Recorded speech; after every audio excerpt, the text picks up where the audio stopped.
They came not with weapons, but with wings. In the skies above Burkina Faso, they released genetically altered mosquitoes, engineered in foreign labs, funded by billionaire philanthropists, and approved by local agencies under the promise of public health. They were supposed to save lives. But to many, they represented something else entirely, an experiment, cloaked in charity, flown in without true consent.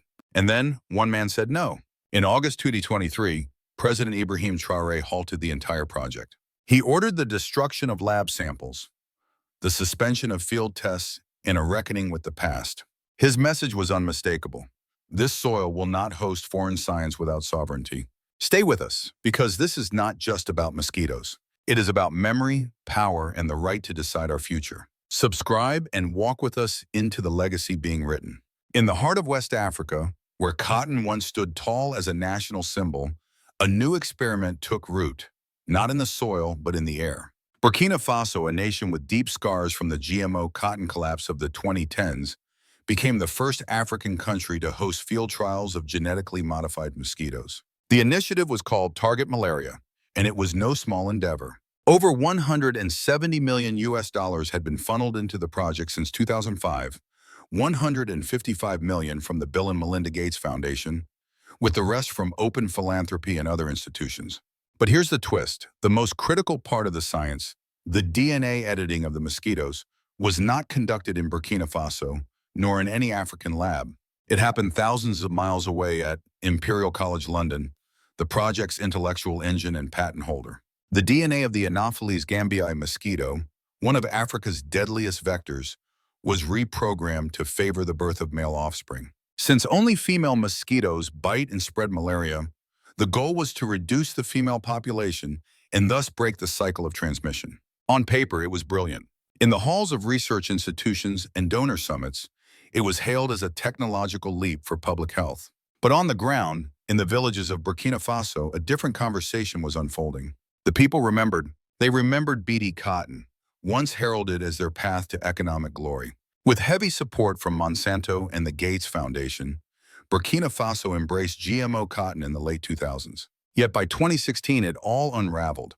The quality deteriorated, the fibers failed international standards, and the market collapsed. Cotton, once the pride of Burkina Faso, contributing 60% of its export earnings, was now an emblem of betrayal. So when villagers heard of mosquitoes being genetically modified and released into their environment, they didn't just hear science.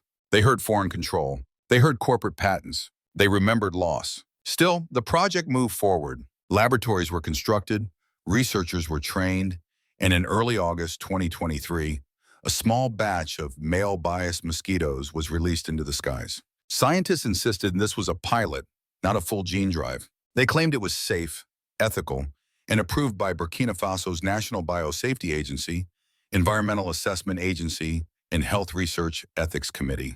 And then, within 7 days, everything stopped. On 18 August 2023, President Ibrahim Traoré's government announced an immediate halt to the program. Every field test was to cease. Every lab sample was to be destroyed. Permits were revoked, researchers dismissed, and the entire structure of the project dismantled overnight.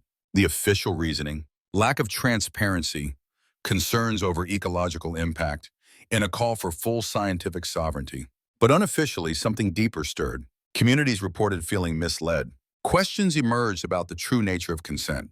Had villagers fully understood what was being tested in their skies? Had they been told that intellectual ownership of the science rested in London, not Ouagadougou?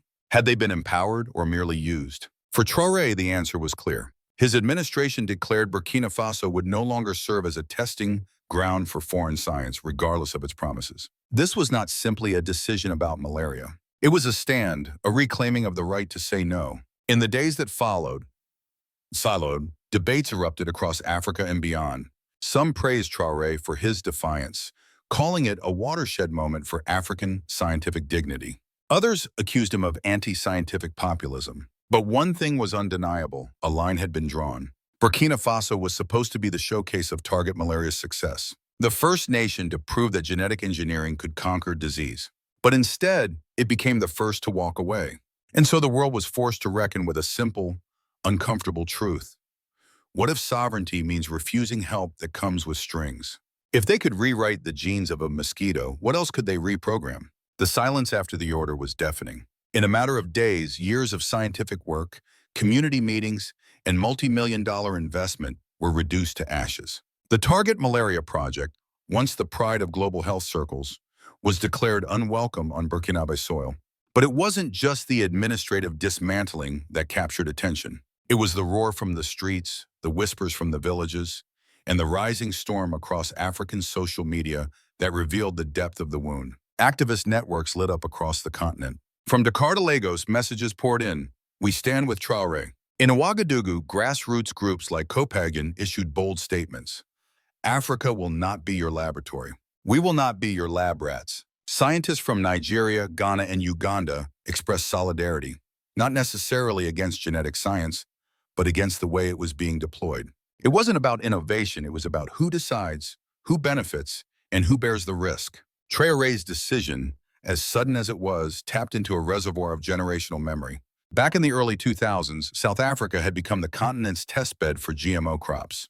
Today, over 85% of all maize and nearly all cotton grown there is genetically modified. The promises were grand: better yields, pest resistance, freedom from hunger.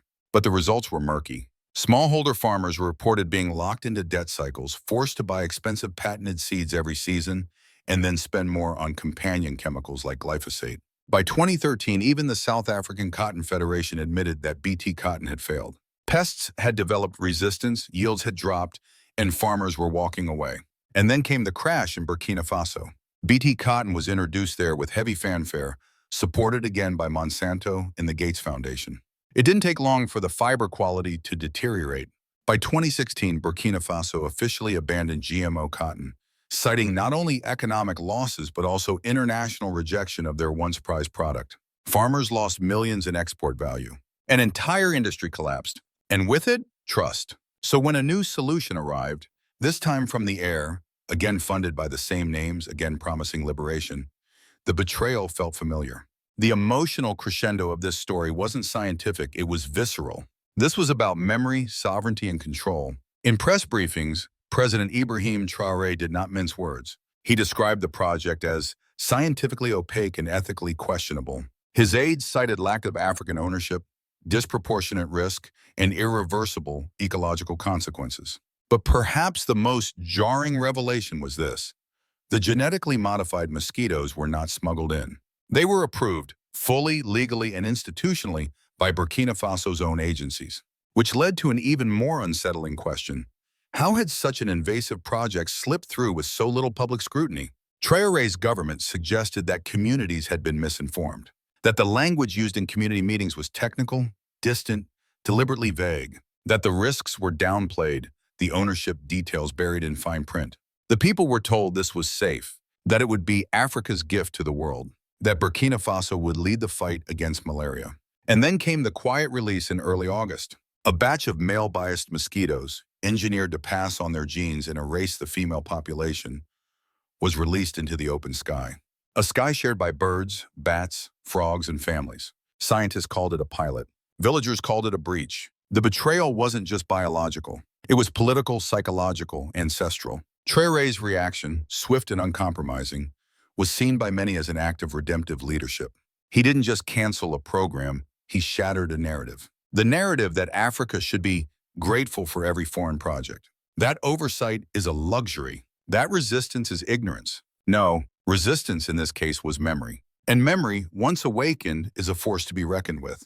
But when you shut the doors to foreign science, who will build what comes next? When a government says no more, the consequences are never confined to laboratories or press rooms. They ripple through farms, families, and futures. Burkina Faso's abrupt dismantling of the Target Malaria Project did more than halt a controversial experiment. It triggered a national introspection about the kind of development the country truly wants. For decades, foreign-funded science has promised modernity. But too often that modernity has come with a price: dependency, displacement, and disempowerment. The most visible casualty? Smallholder farmers. In the years following the introduction of GMO cotton, backed heavily by Monsanto and the Gates Foundation, farmers found themselves trapped. Instead of self-sufficiency, they entered a cycle of seed dependency. Traditional varieties, passed down through generations, were pushed aside by patented hybrids. These new seeds came with legal constraints. Farmers couldn't save them, couldn't replant them, and were forced to purchase new stock each season, often at 5 times the price of native seeds. And seeds were just the beginning. These GMO crops were designed to work in tandem with specific herbicides and pesticides, often manufactured by the same corporations that owned the seeds. This meant that the promise of pest resistance was never truly fulfilled, because the pests, as nature always does, adapted. Bollworms, once suppressed by Bt cotton, re-emerged with vengeance, prompting further chemical use. By the mid-2010s, farmers in Burkina Faso and South Africa reported declining yields, increased costs, and deepening debt.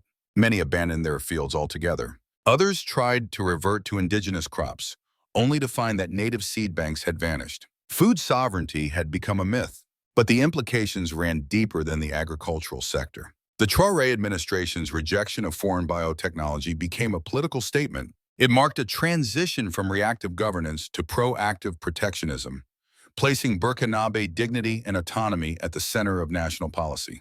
Officials spoke of genetic sovereignty, the right of a people to control the biology that shapes their environment, their food, and ultimately their bodies. And in a rare unifying moment, civil society, traditional leaders, and segments of the political opposition rallied behind the decision. Yet this decision came with costs. Donor institutions pulled back. International scientific collaborations were paused. Foreign aid was quietly recalibrated. Research students lost access to labs built with Gates Foundation money. Some urban elites questioned the wisdom of the decision, fearing economic and diplomatic isolation. Still, the government held its ground.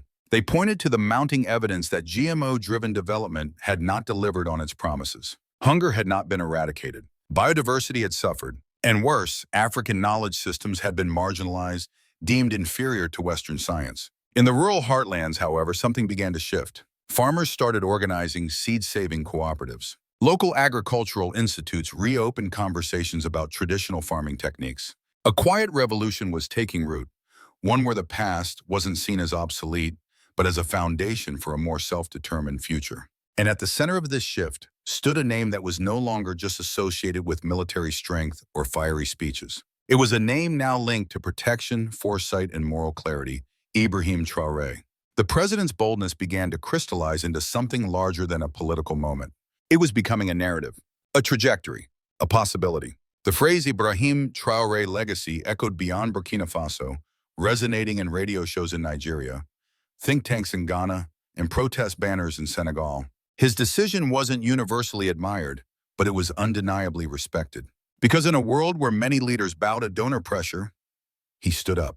But resistance on its own is not a policy. The question that looms now is whether Burkina Faso can replace rejection with reconstruction. Whether saying no can be followed by building a stronger, independent yes.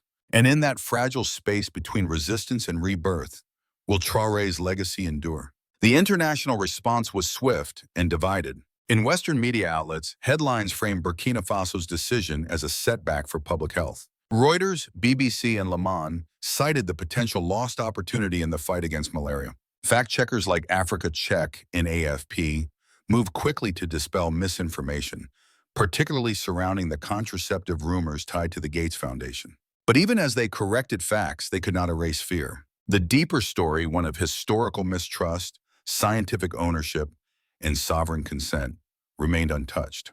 In diplomatic circles, Burkina Faso's actions sent ripples through agencies like the World Health Organization and African Union. At first, these bodies remained cautious, echoing calls for more dialogue and transparency. But behind closed doors, whispers grew.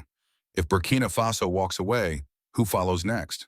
The United States, while not making official comment, watched closely. The Gates Foundation, based in Seattle, had poured more than $150 million USD into the Target Malaria initiative. For them, Burkina Faso was not just a site, it was a proof of concept, a potential springboard to wider adoption across sub-Saharan Africa. Losing it meant losing narrative control. Meanwhile, civil society in neighboring countries took notice. In Ghana, Nigeria, and Uganda, where similar mosquito programs were being considered, activists held town hall meetings demanding full transparency. Some called for moratoriums on gene-drive technology until community-led consent mechanisms were established. Others, emboldened by Traoré's stance, began pushing back against foreign-funded biotech initiatives. And then came the questions about AGRA, the Alliance for a Green Revolution in Africa. With nearly $1 billion in funding since 2006, the project had promised to transform African agriculture. Yet an independent review by Tufts University in 2020 revealed AGRA had failed to significantly reduce hunger or increase yields across its 13 target countries. Even as Western NGOs defended their records, the numbers told a different story. Herbicide imports had doubled, pesticide use had skyrocketed, and across the continent, local seed systems were being crowded out. Within this geopolitical context, Ibrahim Traoré Vision 2050 began to take shape, not as a formal document, but as a philosophy. It stood for an Africa where biology, agriculture, and innovation are no longer outsourced. A vision where sovereignty includes the right to reject. But global institutions, whether philanthropic, political, or scientific, are not easily sidelined. And as Burkina Faso distances itself from foreign research, it now faces the delicate task of building African-led alternatives while navigating subtle forms of international pushback. If science without sovereignty is no longer acceptable, what kind of science will Africa build for itself? Burkina Faso has drawn its line in the sand. But now comes the harder part, nurturing what must grow in the space left behind. With the Target Malaria project dismantled and foreign GMO initiatives paused, the country faces a pivotal question. What comes after resistance? President Ibrahim Traoré has made it clear. This is not a rejection of science, but a rejection of science without sovereignty. The future he envisions, whispered through speeches and emerging policy briefs, is not one of isolation, but self-determination. Across Burkina Faso, agricultural cooperatives are forming to revive traditional seed banks. Universities are launching pilot programs in indigenous agroecology. Public campaigns are encouraging youth to reconnect with the ancestral knowledge, methods that sustained civilizations long before industrial chemistry took over African soils. But building new systems in the shadow of old empires is no easy task. For decades, African science has been funded, framed, and often dictated by external forces. Shifting that balance will require more than slogans. It demands investment, trust, and time. And here lies both the challenge and the hope.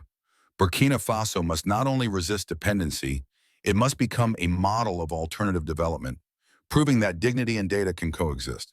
That Ibrahim Traoré legacy is not simply about saying no, but about building an enduring yes rooted in Africa's soil, memory, and ambition.